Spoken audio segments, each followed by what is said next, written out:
Hi again, friends. It's Sharon from Mad Paper Crush here, and I was just organizing some of my stash, and I found these cute little button cards, and I just love them. I love the vintage look of them. I love the fun little pictures on them. I just think that they're so much fun.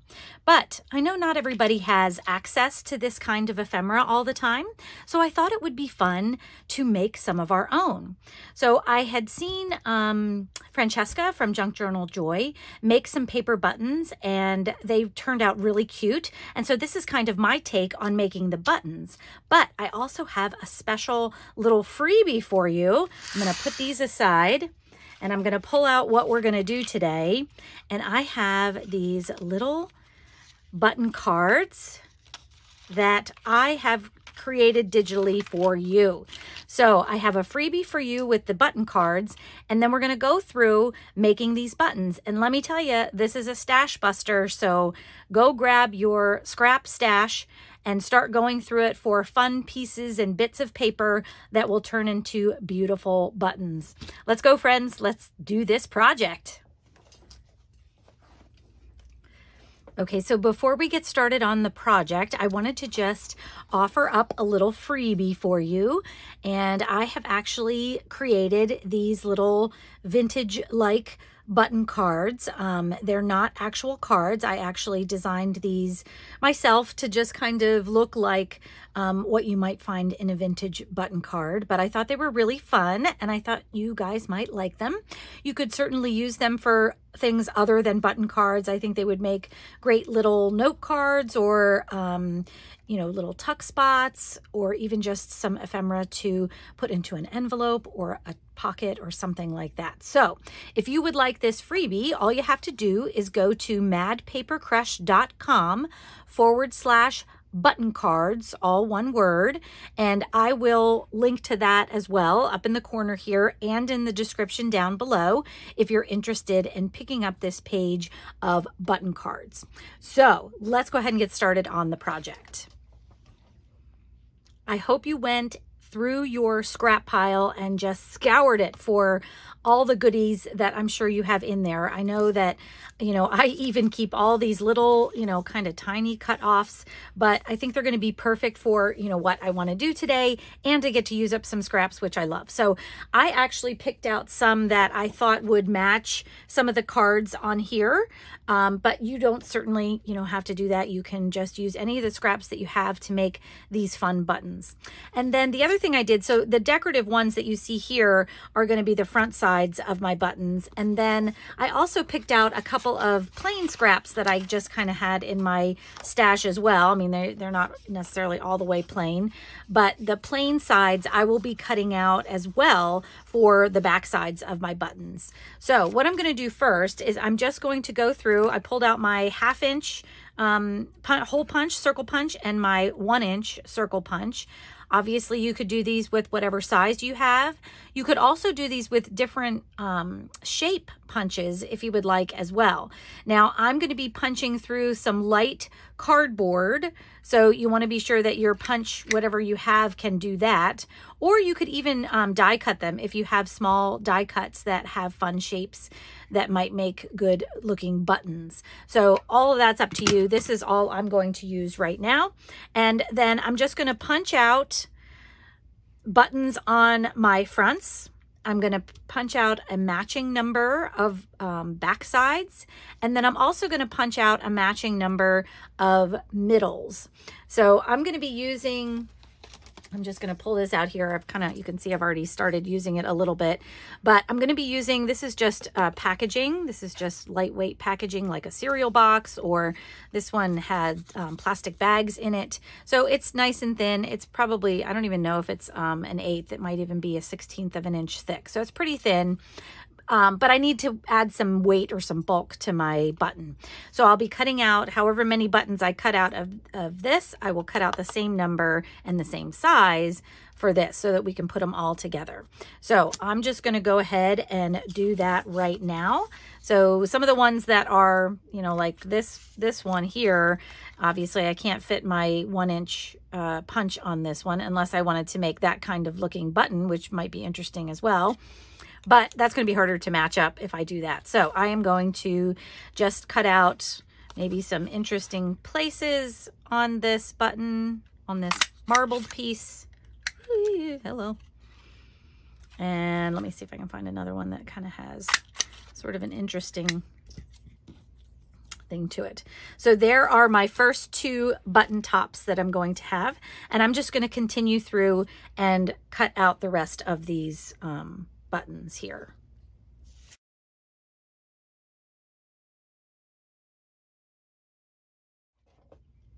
Punching's all done. You can see here I have my tops in the middle of this line here. So this is the top of the button.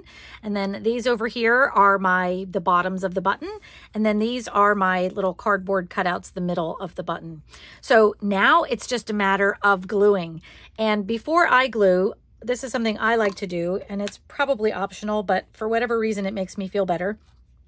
On pieces of cardboard that have one side that are a little bit shiny, that have some sort of coating on there or something, I like to take my little craft knife and just make some scores in the piece that I'm going to glue to. So I just do that so that the glue will, that I feel comfortable that the glue will hold. You probably don't need to do this. You could maybe sand it a little if you wanted to, but this gives me the feeling that the glue will get into that cardboard and will stay there and not move around. So I'm probably going to do this to all of my middle pieces first. So I'm just going to do one, and then I'll go and do the rest of them. You don't need to see me do a million buttons, which I have here. So I have this one scored, and I'm going to do that to the rest of them. And then I'm going to take my art glitter glue. I like this glue just because it's easy for me to adhere it. So this is going to be the bottom of my button, and the only reason I'm doing that is because should some of the blue peek out around the edges, I don't want that really to be seen from the front. So I'm going to take one of the back pieces that I created for this button, this big button here, and hopefully my glue is ready to go. And I'm going to get my glue around the edges pretty good. And I'm just going to place the piece on and kind of hold it in place until it grabs. Now, the other thing that I like to do, if I didn't get my glue all the way to the edge, I like to take my piece and just kind of move it around on there to kind of hopefully spread the glue so that it gets to the edge of my pieces.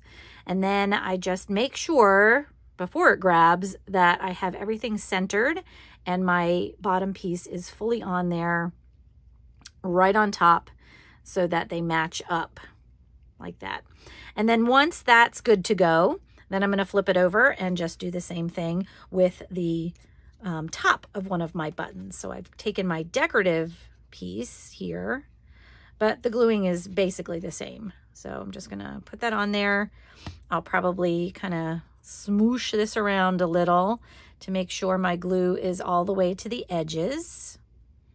And then I'll make sure that it's nice and aligned for when it grabs there. And you can see this is kind of, you know, it's not a perfect size button necessarily, but it has a little bit of weight to it, which is what I wanted for my button here.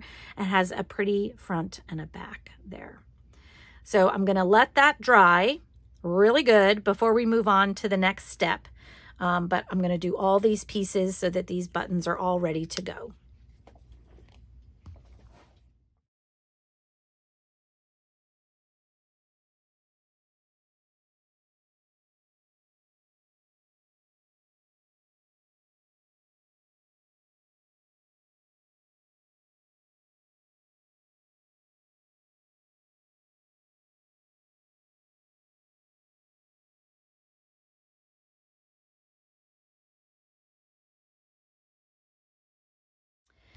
All of my buttons are now glued and dried, and you can see that the edges, obviously I can kind of see my layers on the edges. So what I want to do is try to cover that up a little bit. So I pulled out a couple of my distress ink or archival ink, my stamp inks, to see if we could cover up a little bit of that. So I'm just going to match them up, you know, with whatever one I think works the best. And I like to do a couple things. So the first thing I'm going to do is I'm going to distress sort of the top of the button, just like I would any other you know, piece of ephemera or something like that to kind of just give it a little bit of an aged look there. And then the next thing I'm going to do is I'm going to try to get some ink on the edges. And this takes a little bit of rubbing here, and you kind of have to go back and forth until you get the whole rim done evenly. But I'm just kind of rubbing it along there. And then I'll go back in and try and get, you know, any of the places that I missed there. So now I have a nice, excuse me, brown edge, but it also is more cohesive. So you can't see the layers of paper that are under there as much. And that's kind of the look that I was going for there. So I'm just going to choose what distress ink I like best with each of my buttons. And then I'm going to follow this process for each one of them. We'll just distress on top and bottom. And then I will add some ink to the edges to remove the look of the layers. Okay, next up, I got all my edges done here on my buttons, so they're all ready to go. And now I want to give them a button-like look. So I love the decorative parts of the top, but buttons, because they're, you know, made from pearl, often have a shiny top. So I'm going to take some clear embossing powder and add it to the top of the buttons. Now you could do this on the front or the back, front and the back if you want. I'm just going to do it on the front. And the way I'm going to do it, I'm going to grab my little, I have a little, this is pretty old, but this Versamark stamp pad that I'm going to use. And I'm using this clear embossing powder. And you can see I've also added 4 little pieces of washi tape here. This is how I'm going to hold them down when I actually use my heat gun on them. So I'm going to first, probably one at a time, just because it's a little bit easier. I'm going to add my, make sure I'm in camera here. I'm going to add my embossing ink to each one, and I'm just doing it until it looks glossy there. And then I'm going to just give it a little bit of that. And then what I'll do is I'll, you know, keep going until I have them all done here. And I like to kind of just press them down a little bit. And I also want to just kind of make sure my edges maybe get a little bit of embossing powder too. So I would keep going normally, you know, and fill this up so that I'm not just doing one at a time. But for time's sake, I'm going to do this one by itself so you can kind of see my process. So once I've got my embossing powder on there, I'm just going to kind of tap it off a little bit. And then I'm going to gently try to push this down onto my piece of washi tape here to hold it in place without pulling off too much of the embossing powder. Hopefully I didn't do that. Now I think I'm gonna have to move these apart, move these aside. Maybe what I'll do is, I don't wanna do that because I don't wanna end up getting that in the way. Maybe I can put like a, I don't know. I'll just move these out of the way so that I don't end up blowing them all around. So I'm thinking I'll have all of these done if I'm doing them, you know, kind of in a process. But I'm just gonna grab my, my gun now, and I'm gonna emboss or heat this until the embossing powder gels into one piece. So I'm going to turn off the sound so you don't have to hear this.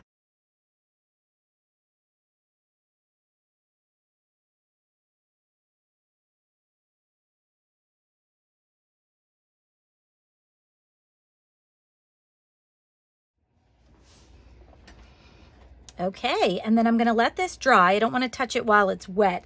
I'm just trying to make sure that I kind of got all the edges, and it looks like I did there. But I'm gonna let this dry where it is before I pull it off or, you know, do anything else to it. So I'm gonna go ahead and do the rest of the buttons, and then we'll come back and we'll put our holes in as well. My buttons are all embossed, and I just wanted to mention that some of them after a first coat seemed a little splotchy. So I went back in on some of them and added a second coat. So it's probably hard to tell just from here. I'll try to just kind of move it around, but you can kind of see there's like some divots in this, which I think is okay. I mean, I think that kind of adds to, you know, sort of the handmade look, you know, of them or whatever. But some of them, like the big ones especially, were pretty bad. And so I did go in and add a second coat to those to make sure that they were okay. And the other thing I wanted to mention was on a couple, I found little sort of burrs on the outside where the embossing powder had melted outside of the buttons. So I'm probably just going to go in with either scissors or a little file or something and take them off. So let me start with this. So I'm just going to, because this embossing powder isn't, you know, it's not like it's real hard or something like that. So I'm just going to take them off a little bit. And then if I notice that they're a little sharp, I'll probably just come in with this little nail file that I have here and just kind of smooth that down a little to make sure they're not, you know, jagged around the outside. So now our buttons, while, you know, they look like they're started, don't have any holes. So we have to make holes. Now you can make holes before you emboss them if you want to. You'll just have to go and sort of re-punch them if you do that. So because the embossing powder will, you know, cover up the holes a little bit. And as you just saw, it's easy to, you know, to cut off and it'll be easy to punch through. You can use a paper piercer or an awl if you'd like.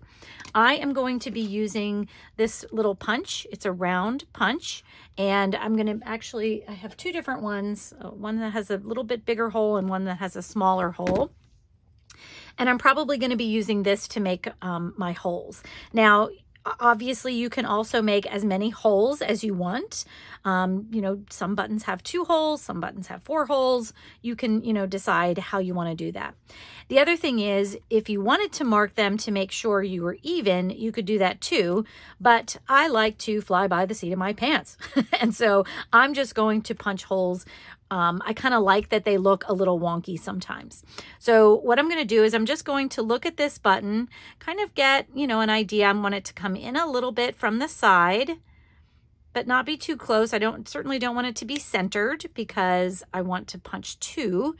And the small ones, I'll probably be doing 2 holes just because there's not a whole lot of room to do 4. I mean, I certainly could do 4 if I wanted to. But let me just see here. Actually, let's take a look. So this one, you can see that they're off center, but I am okay with that. Maybe what I'll do is I'll just try to add 2 more real quick here to have a little grouping of 4 holes there. And yep, they're a little bit wonky, but I kind of love that. So this, you know, punches through pretty nicely. You can see a little bit of the white paper there. So either I'll go back and just make sure that's off, or I could take my, just my Distress ink here and just kind of give that a little bit of a rub to be sure that white paper isn't showing too much. But that's what I'm going to do to all of my buttons. I'm going to decide how many holes I want in all of them. And then I just kind of wanted to show you before I finish these up, I also cut out my button cards from the paper. And I went ahead and on some of them, so like for this one, all I did was I added a little Distress ink to the back. So I didn't, it's pretty thin. I mean, it's a cardstock, but it's a light cardstock. So you can do it like that. I rounded the edges of this one. These, I added an index card, a coffee dyed index card to the back. And then to a couple of the other ones, I just did coffee dyed paper to the back. So I have varying, you know, degrees of thickness now with all this together. I may even add some sewing around some of them, but I have them all cut apart and ready to accept my buttons when I get all the holes put in there. So I'm just going to go through and finish up making holes in all of my buttons, however many I want all around there. And like I said, if you're going to use an awl or a paper piercer, it might be easier to do this before you glaze them, before you emboss them. But if you decide to do it after, I'm just going to grab my little, I have a little phone book here, an old phone book here. So what you can do is just, you know, put this on here and use your paper piercer. I'm not going to do it on this one. Maybe let's see, what do I have that I could do? I'll just do it on this one. So you can, just decide where you want it, and you'll have to give it a nice hard push through.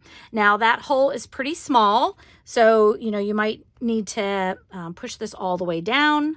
Try not to hurt yourself there, but you just want it big enough because we are going to put thread through that. So you can certainly do it this way if you like. These makes a little bit bigger hole. You can see that through there. Here, I'll hold them both up. So I have a smaller hole and a bigger hole. It's just your preference. So like I said, we're going to be sewing them onto our cards. And so just as long as you can get a needle and thread through the hole, you are good to go. So I'm going to go ahead and finish these up. All my holes are punched, and now I'm just going to match these up with their cards. So I'm not going to do them all, but let's see. So I think I want to have these 3 big marbled buttons on here. I thought that would be fun. And let's see. I don't know what I'm doing next. Maybe this one. I think I like these little blue buttons to go on here, and I thought they were fun how this one has a little mirror on there that you can put that on. And then let's see, I think I wanted to try these little gold ones on here, and I thought it would be fun to just, kind of pick different configurations for them and different things like that throughout all of this. So you can kind of see, I don't know which one I had chosen for some of these, but that would be fun there.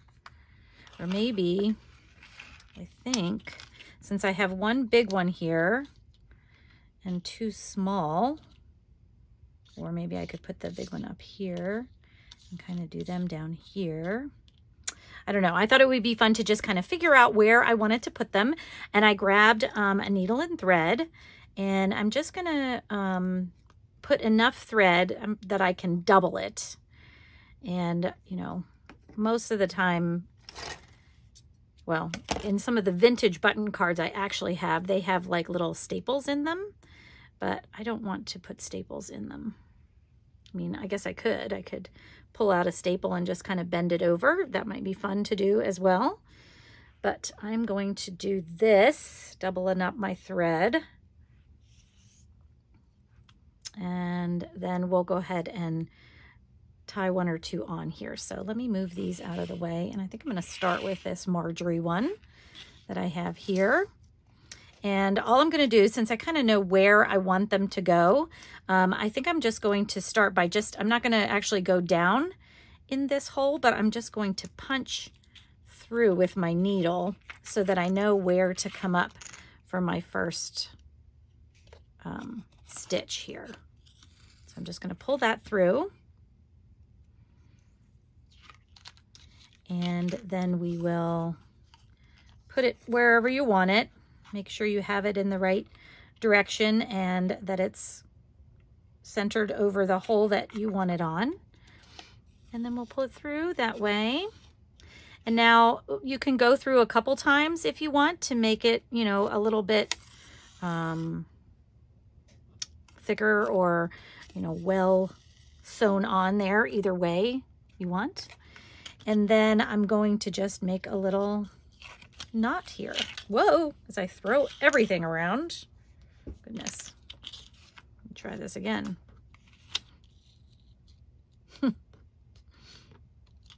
Oh, and I see I didn't pull that all the way through.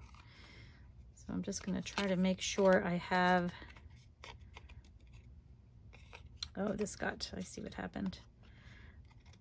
It's got a little tied in there. And that's okay. So I think what I'm going to do is I'll cut this and then see if I can tie them together. Now you can obviously knot these any way that you want, but I'm just going to try to add a little, if I can here. This probably wasn't the best idea, especially because I think I cut them a little short. See if I can get that one through there. There we go. And I have a little double knot in there, so it's, you know, can stay on. So you could sew these on, or you could even just glue them on if you wanted to. If you were just going for kind of the look and not actually having loose, you know, buttons on here, you could glue them on if you wanted to. You don't necessarily have to sew them on like I'm doing either. I would just put a little glue around the hole, or I'm sorry, not going on the holes, you know, around the holes, I guess I should say. And then, you know, I would just hold them down until they were on there. But I think it's going to be fun to have some sewn on. So I'm going to go ahead and finish sewing these through. So now that I've cut that off, I have to add another knot in here to my string, unless I, you know, wanted to do it differently. I kind of liked the sort of the look of that, the tie back there. I think that's kind of fun. So actually, let me see if I can do that again. So I'm going to line this one up to where I want it. And I'm going to put that one on there just so I can kind of see where they're both going to go. And I'm going to make my first hole for this button. And I'll pull this up, but I'm going to leave a decent end there. I don't know what's going on here. You know what? Let's do this to make it easier. Cut that off. Okay, so I'm going to leave a nice big end there. And actually, maybe what I'll do is I will put a knot in this one. But when I go back through, whoops. When I take this back down through,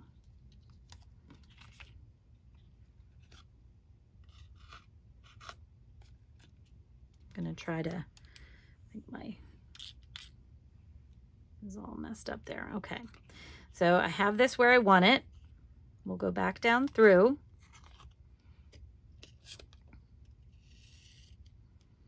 And before I pull everything tight, I'm going to take my needle, find the end that I've just probably gone through already. My goodness, could I be making more of a mess here? Okay. Pull this down a little bit, and before I pull it tight, I'm just going to take my needle and put it through the two strands so that I'm actually already creating a little bit of a knot there. And then once again, you can go back through again, so you have two. I'm just going to try to match, you know, what I did. However, you know, if I went 2 times, I'm just going to, for all the buttons on this page, I'll do 2 times. And boy, oh boy, I really seem to be having a problem with getting this pulled through right.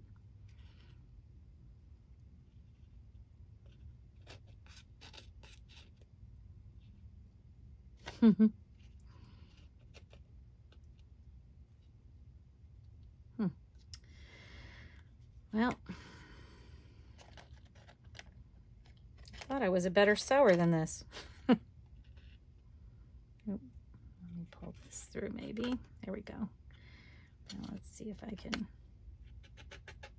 pull that through. Okay, I think I got it. It might be a little bit loose, but that's okay too, because button cards don't always have a nice tight ending. So I'm going to do sort of a regular knot this time, maybe, if I can. Oops, I know what I'm doing. Doesn't look like it, I know. All right, we'll just do a little end here just to be sure it doesn't come undone. And I will leave a little end there. But now I have my 2 buttons on there. I love how this is coming together. And I'm going to keep going and do some more of these cards. All right, I've sewed all my faux buttons onto their cards, and I just love the way they turned out. I love how you have the backdrop of sort of the, you know, matte finish of the card, and then you have the nice shiny top of the buttons, and I think they look so much fun. So I did try a couple of things, like I added, instead of starting from the back, I went through from the front and put a knot on the top so that you had some little ends out here on the front. So I thought that was fun, although I don't think I like it as much as the, you know, starting at the back and having them on the back, but I still think they're fun, and I can always take them out and redo them if I want to do them. And then the other thing that I just wanted to tell you, I kind of decided to start sewing them just all the way around.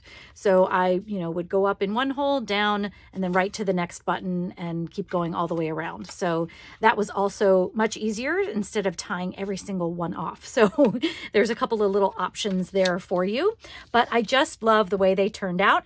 And I hope you enjoyed crafting these paper buttons with me. Thanks so much for watching, and I will see you in the next video. Take care, friends. Bye-bye.